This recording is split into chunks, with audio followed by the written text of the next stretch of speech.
Olá pessoal, hoje nós vamos fazer um valuation do BB Seguridade. Tá? O BB Seguridade é uma empresa de seguridade do Banco do Brasil, onde o Banco do Brasil controla 66% de todas as suas ações. Vamos conhecer um pouco então quais as áreas de atuação do BB Seguridade. Tá? Então, iniciando com o Brasil Seg aqui, que ela trabalha com seguros. Né? Então, nós vemos aqui que no primeiro semestre de 2020, em relação a 2019, houve um crescimento dos prêmios emitidos, né, de 8%, mas aqui o importante é ver aqui os locais onde ele atua. Né? Então, vamos ver aqui que 11,5% é de prestamista. Prestamista seria o seguro sobre as prestações dos financiamentos, né, que o Banco do Brasil faz. E o outro ponto que é bastante importante aqui, que é seguro na área rural. O Brasil é bastante forte no agronegócio, né? Então essa área aqui é uma área do Brasil Seguridade que é a mais forte deles. Né? E depois uma outra área aqui, que é a área empresarial, né? E massificados. Então são as três áreas mais importantes aqui do BB Seguridade na área de seguros. Né? O outro ponto aqui também, que ela tem um capital muito grande, que é Brasil Previdência, Brasil Prev, né? Então nós vemos aqui que o lucro aqui, ó, ele caiu no primeiro semestre de 2020 em relação ao primeiro semestre de 2019, caiu 33%. O terceiro, a terceira área aqui seria a área de capitalização, né? Então nós vimos aqui que é uma área menor, né? Nós vimos que o Brasil Prev teve um lucro de 440 milhões, esse aqui já deu 83 milhões, né? Apesar de ter crescido bastante o lucro, né? Mas é uma área assim, que não é muito importante, né? No BB Seguridade. E nós vemos que também aqui que a arrecadação tem mais ou menos se mantido constante. Né? E a última área aqui, que é a corretora, né, do BB Seguridade. Então, nós vemos que aqui é uma área onde que tem maior lucro. Né? E se nós verificarmos aqui sobre a receita, a margem líquida é bastante alta, né? A margem líquida é de 54%. E o lucro também é significativo do BB, da BB Seguridade. Né? Então, são as quatro áreas de atuação do BB Seguridade, tá ok? Agora nós vamos conhecer um pouquinho como que tem sido o lucro ao longo do tempo. Né? O BB Seguridade iniciou em 2013, o IPO, né? Foi um contrato com o Banco do Brasil por 20 anos, então o contrato se encerra em 2033, que ou deve ser renovado ou não, né? A gente não sabe, mas nós notamos aqui que de 2013 a 2016 subiu o lucro, agora deu uma quedinha, estabilizou, em 2019 e 2020 melhorou um pouco, mas nós notamos aqui que é uma empresa que cresce o lucro, mas não é um lucro assim, tem um crescimento mais lento, né? Mas que tem crescido. Né? O importante aqui é ressaltar que quem consultar aqui no Fundamentos ou no Ocean 14, por exemplo, o lucro é bem maior do que em 2019 e 2018 e 2020, né? É bem maior do que esses aqui, porque esses aqui já são descontados, foram o lucro descontado dos não recorrentes que houveram, né? Porque o Banco do Brasil vendeu o IRBR, aliás, a BB Seguridade vendeu o IRBR, né? Então ele teve um lucro grande com a venda do IRBR. Teve um outro fato aqui que foi em 2019, eu de 2018, acho, que ele vendeu também uma participação que ele tinha numa outra empresa de seguros. Então ela teve um lucro bastante alto, né? Mas aqui já está descontado, tá? Então é isso que é importante a gente saber aqui. Aqui nós vemos como que varia o preço, né? Só lembrando que isso aqui é o site da B3, das corretoras, né? Então nós vemos aqui que o preço já está descontado dos dividendos. Então, todas as ocorrências, tipo assim, bonificação que não foi o caso, né? Agrupamento, desdobramento, ele é descontado, né?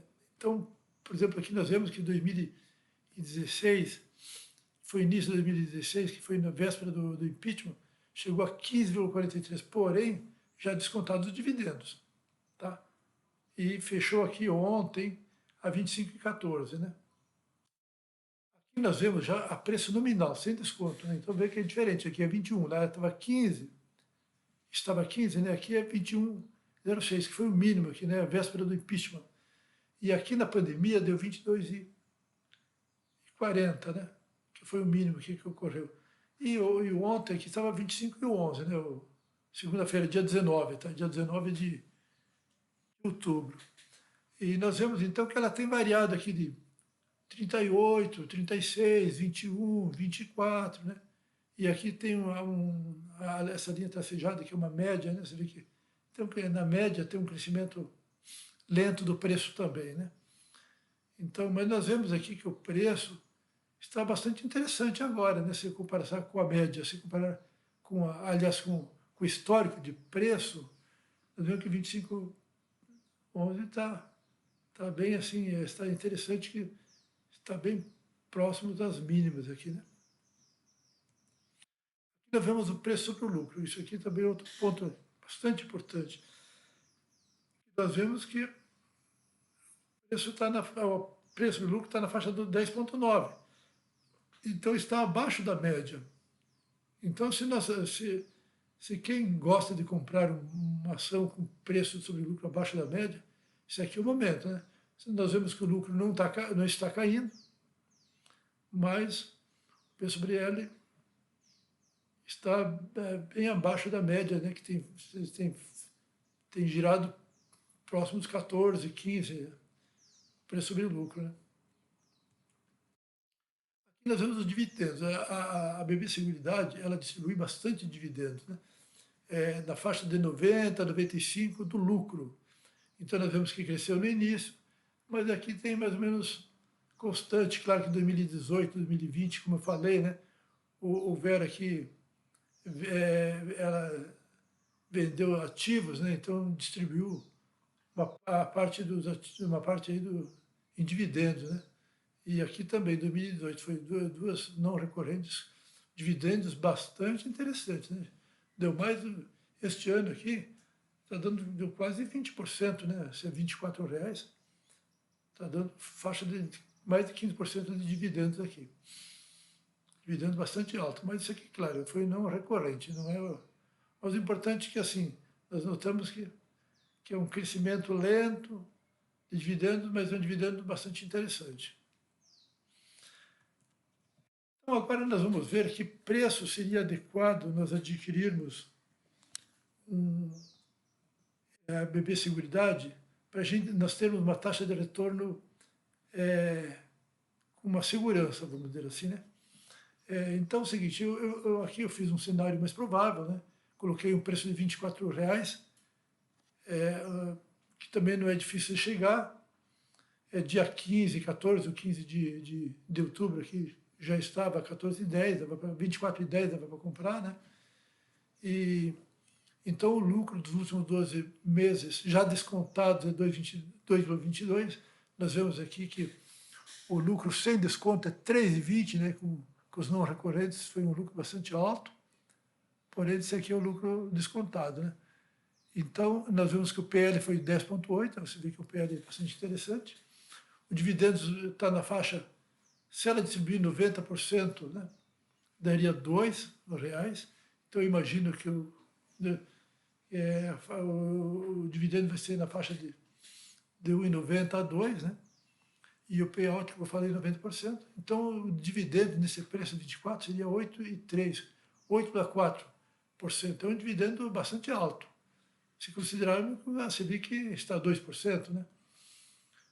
E o PCA agora está a 2,3%, né? Outro ponto importante, nós vemos aqui o crescimento do lucro da empresa. Então, desde 2017, seriam nos 2 anos e meio, né, que o 2020 não fechou ainda, seria um lucro, crescimento anualizado, né, composto anualizado, de 1,5%. Então, vemos que é um crescimento baixo. Mas de 2015 foi mais baixo ainda, né? Aqui praticamente 5 anos e meio, né? Dá 0,5% ao ano. Agora, de 2013, deu 1,2% também. Então, um crescimento lento, mas que tem crescido, né? Isso é um ponto bem importante. Então, eu fiz a seguinte suposição. Então, num cenário mais provável, eu vou supor que a empresa vai crescer somente 1,5% até a perpetuidade, tá? E ela vai distribuir nesse primeiro mês aqui, primeiro ano, 91%, então dá 2,05, né? E depois 95%, que é o que ela tem distribuído, tá? Então, e com isso aí, daria aqui o fluxo de dividendos, né? Que 2,05, 2,17 vai subindo, tá? Então, o fluxo de dividendos. Com isso, vai dar uma taxa de retorno, o TIR, né? De 10,4%. É um TIR, se considerar que é o pré-fixado 2031, hoje, eu coloquei aqui 7,9, num cenário provável, hoje está 7,8, 7,7, né? Então, teria um prêmio de 2,5% acima do pré-fixado, que é um prêmio que é razoavelmente bom para uma empresa de, de baixa volatilidade e uma segurança relativamente boa, né? Então, se nós considerarmos que o IBOV, 6% de prêmio para o IBOV como um todo, seria adequado, que o trabalho seria então um beta de 0,4. 0,4 vezes 6 vai dar 2,49, né? Entendeu? Então, um fator de beta, de risco de 0,4 para ativo de baixa volatilidade, um ativo de baixo risco, vamos dizer, eu acharia interessante. Então, nesse cenário aqui, a 24, eu acho assim que seria interessante adquirir, né? Na minha visão, né? Claro, para quem não está esperando lá um crescimento grande, mas ele quer uma taxa de retorno acima uma margem de segurança acima do pré-fixado, nesse cenário 24 seria interessante. Agora, num cenário otimista, vamos dizer que a empresa vai crescer às vezes 0, às vezes 6, mas na média, vamos dizer, seria 3%, até a perpetuidade. E continuando ali com o payout da mesma maneira que eu falei antes. Tá? Nesse cenário aqui otimista, daria a R$ 27,00, daria taxa de retorno de 11%. Então, fator 0,5, bom, né? Então, nesse cenário aqui, até R$ 27,00 daria para adquirir, né? Considerando que o preço já chegou até 38, né? Então, assim, é um preço que poderia ser adquirido num cenário mais otimista. Agora, num cenário pessimista, vamos dizer que a empresa vai crescer somente 0,5 nos próximos 6 anos, né? E nos próximos 10 anos, 0,5, e depois do 11º ano, 1,2, tá? Nesse cenário aqui, seria um preço adequado de R$ 22,00, que daria uma taxa de retorno de 10,4, entendeu? Então, seria o fator de risco 0,4 também. Então, se o investidor acha que, olha, essa empresa vai crescer quase nada, é muito lento, então só vou adquirir se chegar nos R$ 22,00. Mas, claro, nós já vimos histórico aí, que para chegar nesse preço, vai ter que ter um risco, assim, um cenário muito negativo no Brasil, né? Como ocorreu o impeachment, como ocorreu a pandemia, que ele chegou a R$ 22,00. Então, seria interessante adquirir nesse preço, seria, mas é difícil chegar. Tem que ter paciência, vai ter que ter paciência e esperar os cisnes negros aparecerem aí, vamos falar assim. Né? Então, seria assim, pessoal. Só mais um ponto que também seria interessante explorar. O que ocorre? Em 2003, vence o contrato com o Banco do Brasil. Mas o que pode ocorrer nesse vencimento? Pode ocorrer duas maneiras, vamos falar assim. Uma seria a empresa renova, renova, a gente não sabe com que taxa vai renovar, né? E outra maneira, eu disse, não, eu vou fechar o capital, como, por exemplo, a Múltiplos fez em 2018, né?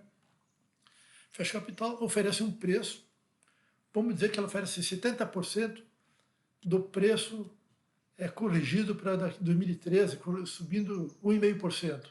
Seria 28,69, que é um preço razoável, né? 28,69. Mas vamos dizer que a empresa ofereça 70%.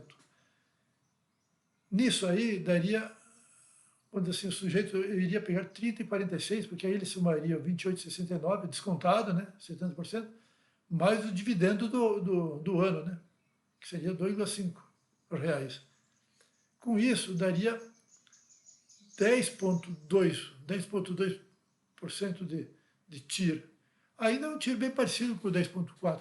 Então, nós vemos o seguinte, que a partir de 2033, mesmo que a empresa queira fechar o capital, ela não vai fechar o capital e deixar os investidores a ver o navio. Ela vai fechar para oferecer um preço ali, baseado na época, na média do preço da época. Claro que se ela informar que ela vai fechar o capital, o preço também desaba, né? A gente sabe disso. Mas mesmo que colocasse 60% aqui, também não vai baixar muito. Porque depois de 10, 12 anos, esses preços aqui, esse fluxo de preço ou de dividendo, à medida que o tempo fica mais distante, a parcela vai caindo, né? Com os descontos, ela vai caindo. Então, assim, isso que funciona, o somatório, a valor presente do fluxo, quanto mais distante, menos essas parcelas vão ter menos influência. Tanto é que depois de 30 anos, praticamente não influencia quase mais nada, né? Os preços, né? O próprio preço que for vendido ou os dividendos. Então, por exemplo, eu não vejo muito problema em a empresa querer fechar aí, a não ser que ela feche pagando, vamos dizer assim, seria 28, está pagando 10. Aí realmente dá uma diferença. Pode ser que aqui caia para 9%. Né?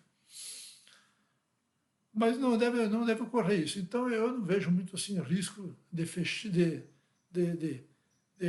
fechamento de capital ter um prejuízo muito grande. Vai dar uma taxa de retorno um pouco abaixo do que nós estamos vendo 10,4. Tá ok, pessoal? Então esse é o cenário que eu vejo. E claro, aí vai depender de cada investidor, né? Eu não estou fazendo recomendação, entendeu? Eu simplesmente acho que eu já comprei semana passada a R$ 24, achei que era interessante, né? Que eu falo, é um ativo que não é de crescimento, é um ativo de dividendo, é um dividendo que não vai nos surpreender positivamente, mas também difícil de deixar o investidor na mão, vamos dizer assim, né? de preocupado. Então é um ativo que para dar segurança para a carteira, vamos falar assim. Aí cabe a cada investidor avaliar que preço que queira comprar, né? E sempre esperar as oportunidades, ok, pessoal? Então é isso que eu tinha a apresentar para vocês. E bons investimentos a todos e sucesso nos seus investimentos.